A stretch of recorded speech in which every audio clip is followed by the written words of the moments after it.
Welcome, gang. We are here for another River City Plus. It's that space where we can do some deeper dive conversations, especially when it comes to authors. So I have joining us once again Jennifer Nestor. She just released her latest book, and yeah, let's talk about it. So, hey, how you doing? I'm doing good. How are you? Thank you so much for having me today. I appreciate it.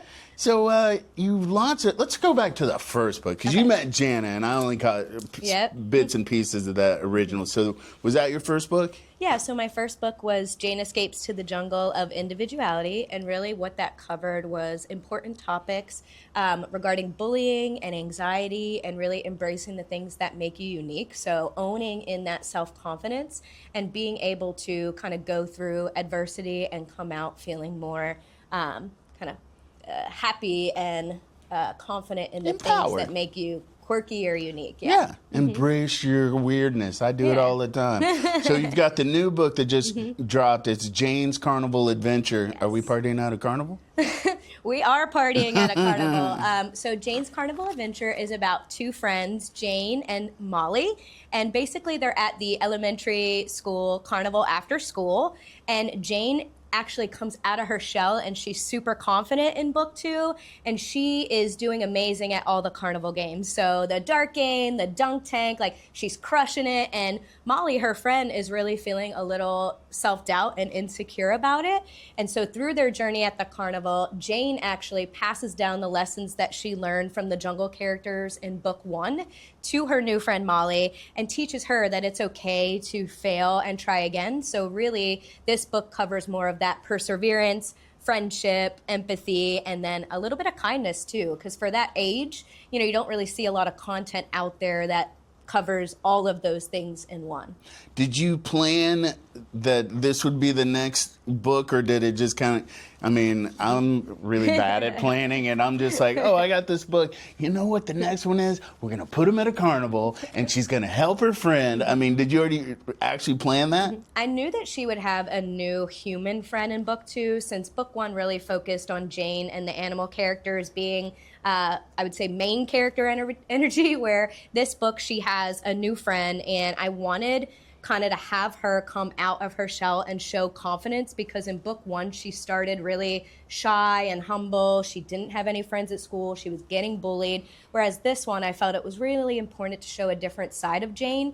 So really that idea came first, and then it kind of evolved into the carnival theme. So I usually start with character development and then go into the storyline and kind of the setting last.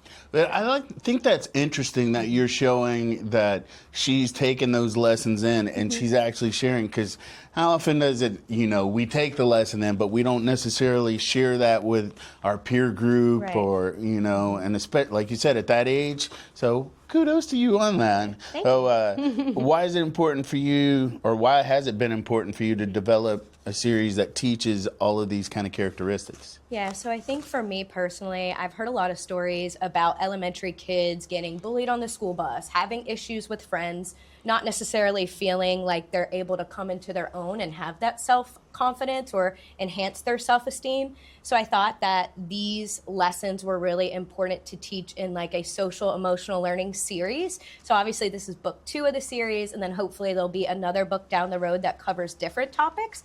But I'd also say that for St. Johns County and some of the other schools, like resiliency has been a big topic where they're trying to teach kids that all of these lessons can like catapult you in the future and really help you build these skills that can, go with you for the rest of your life, even for us as adults. So I think that there was a gap in the market for elementary level kids where they didn't really have books that taught them multiple resiliency facets in one story.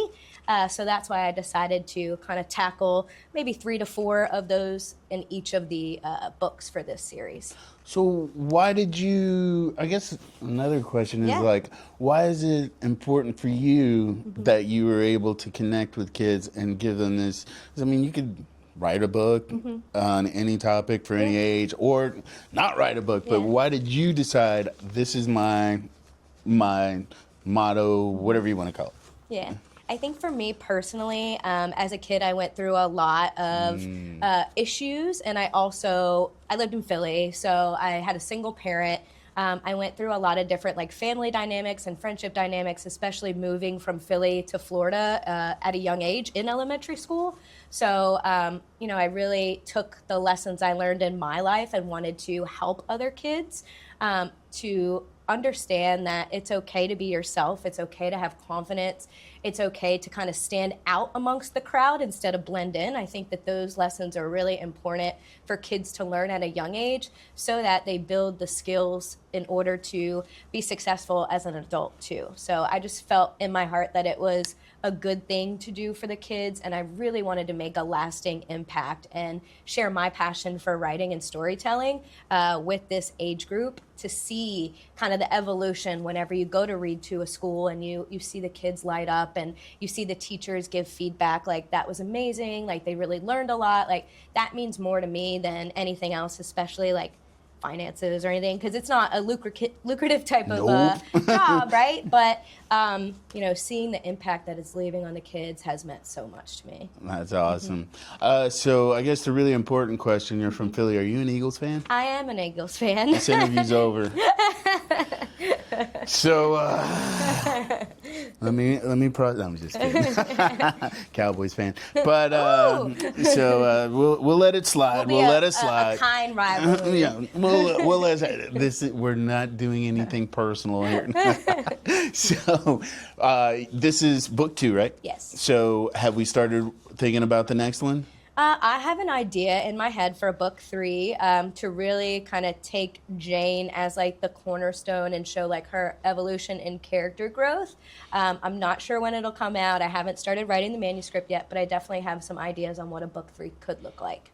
And what would you say to parents? I mean, even teachers, why they should incorporate, get this book, but actually read it with their kid and not just like, oh, here's a great book, but have these discussions. So what would you say to them to be like, yeah, you might want to consider this? Yeah, I think for any parent that wants to teach their kids lessons that revolve around resiliency or social emotional learning skills, this is a great series to do that. Starting with book 1 and really leaning in on the bullying and anxiety and having those honest and open conversations with your child that, hey, this might happen. And if it does, I really want you to talk to me and be honest about it. Because I think a lot of kids get scared of, I don't want to say like ratting out their friends, right? But they get so nervous that if they say something that it's going to get worse for them at school. So I think that book 1 gives them the opportunity to have those conversations, whereas this book, Jane's Carnival Adventure, allows the parent to talk to their child about like, in life, it's not always going to be easy. There's going to be a lot of challenges and tribulations and things like that. But if you continue to keep trying and have that persistence and perseverance and really not give up, that, you can be somebody. You can follow your dreams and do the things that you want to do and kind of don't listen to anyone else and the negativity, like remain positive, remain steadfast, and like you've got this. And I think having those open conversations at a young age can help them understand that like they can be whatever they want to be. It's not like a piped dream. So love it. Yeah. Where can we get the books? Yeah, so you can get the books from JenNestorAuthor.com. Right now there's a really cool free ebook promotion on Amazon where you can go online and download the book through Kindle Unlimited for free, and you can leave a positive review if you'd like, and that is through Saturday the 11th, so it's a 5-day promo. And then also there are other places that sell the book, so like Barnes & Noble online and different retailers too. So. All right, people. Well, great energy and great conversations that can be had, especially if you've got young ones. But I think this could apply to almost any age. But yeah, let's start them young and then just keep reinforcing that as we move forward. So you can connect with her on her website, Jennifer Nestor. JenNestorAuthor.com. Jen Nestor. See, I came in with Jennifer. I went full government, but JenNestorAuthor.com. Support your locals, even if they're Eagles fans. We won't hold that against them. But no, congratulations, kudos for what you're doing with your book and what you're trying to do, reaching the kids and beyond. So, yeah, we will. I'm sure we'll be talking again after the Cowboys. But, but all good. So we're gonna have more plus in the near future. But always check in with us Monday through Friday at 9:30 for River City Live.